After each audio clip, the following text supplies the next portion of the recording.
been extremely hot the last couple of days, and closed pools during this extreme heat is just one of the many issues up for discussion at Toronto City Council today. Let's check in with TP24's Phil Perkins, who joins us live from City Hall, continuing our coverage. Phil, let's hear about the conversation.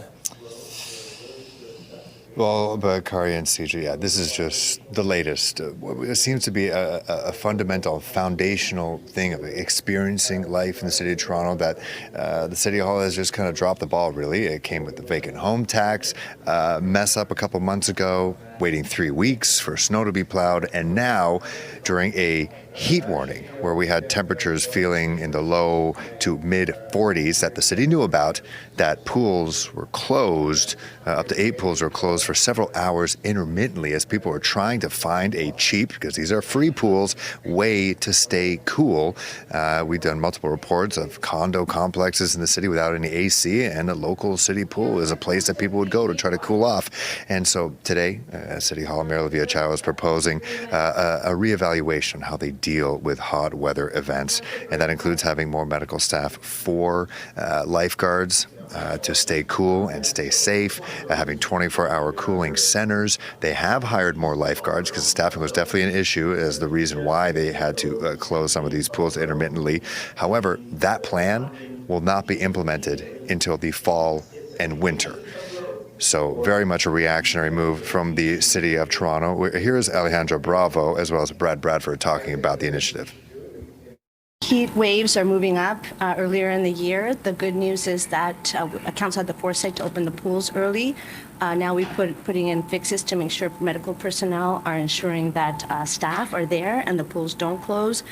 The work around cooling spaces for people to get inside, especially vulnerable people, has been started by the Toronto Shelter Division, but I think we need to do more. And what I'll be looking for is making sure that every city asset is reviewed for the possibility of its use to provide space to cool, including overnight. It's frustrating because I think a lot of Torontonians have seen their tax bill go up, record-breaking increases, 25% tax hike over the past 3 years, and yet the basic services continue to underwhelm, whether that was the snow not being removed a few months ago or the pools not being open during a heat wave.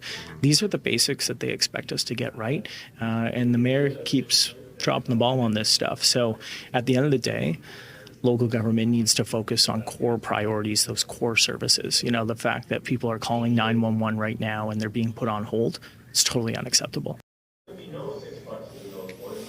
And mind you, while pools are open, waiting pools in many parts of the city not open. Now, currently, councils are debating introducing 5 and 6 plexes in low-rise neighborhoods. That includes Scarborough North as well as Etobicoke. 4 plexes are already allowed, and now they're trying to push to see if 5 and 6 plexes should be introduced in this city. And we're hearing both sides. Some think that it could ruin a neighborhood. Other things that neighborhoods need reinvestment and help with that missing middle when it comes to housing. Back to you two. Okay, Phil Perkins reporting live from the City Hall meeting. Thanks so much for that update.